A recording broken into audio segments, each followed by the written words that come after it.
Punjab education foundation صوبہ پنجاب کا نہ صرف بلکہ پاکستان میں اور دنیا میں اس کا ایک ممتاز مقام ہے کہ جس طریقے سے پبلک پرائیویٹ پارٹنرشپ میں یہ کام کرتے ہیں اور انہوں نے جن بچوں کو اپنی آغوش میں لیا اور تعلیم کے زیور سے بہرہ مند کیا، اور دنیا میں ایسی مثالیں کم ہیں کہ اتنے کم کاسٹ پہ اور پبلک پرائیویٹ کو ملا کر ریزلٹس دیے۔ خاص طور پر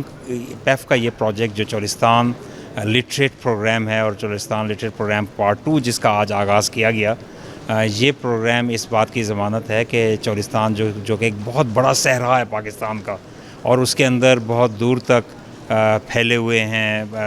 دیہات، اور آپ اس کو گوٹ کہہ لیں یا مختلف ٹوبے جو وہاں پہ پانی کے ذرائع ہیں، اس کے گرد آبادیاں، اور پھر وہ آبادیاں ایک جگہ سے دوسری جگہ منتقل بھی ہوتی ہیں پانی کی کمی بیشی کے ساتھ۔ تو اس پروجیکٹ کے ذریعے اس چیز کو انشور کیا جائے گا کہ وہاں پہ کوئی بچہ جو ہے وہ تعلیم سے محروم نہ رہ جائے اور تمام بہرہ مند ہو سکیں اور اس کا فائدہ اٹھا سکیں انشاءاللہ۔ ہم نے کوئی 170 اسکول ایڈورٹائز کیے تھے چولستان کے اندر، اور ان میں سے ہم 126 اسکولز ہیں جن کو ابھی ہم پارٹنرشپ دے رہے ہیں، اور اس میں ہمارے موبائل اسکول بھی ہیں اور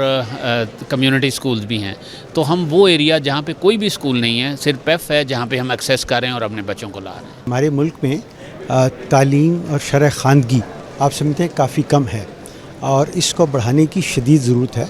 اور یہ جب تک ممکن نہیں ہے جب تک کہ اب تمام ان لوگوں کو جو کہ اسکولوں سے باہر ہیں اور خاص طور پہ جو دور افتادہ علاقے ہیں ان میں اسکول قائم نہ کریں۔ تو یہ ایک بڑا اچھا منصوبہ ہے جس میں لٹریٹ چولستان کا آغاز کیا گیا ہے، تاکہ دور دراز کے لوگوں کو ان کے لوگوں کی جس طرح کی ضروریات ہیں اس کے مطابق اس طرح کے اسکول بنا کے لوگوں کو تعلیم دی جا سکے۔ تو یہ گورنمنٹ کا ویسے بڑا اچھا منصوبہ ہے تاکہ وہاں پر بھی سب لوگوں کو شامل کر کے اپنے ساتھ کوالٹی ایجوکیشن دی جا سکے۔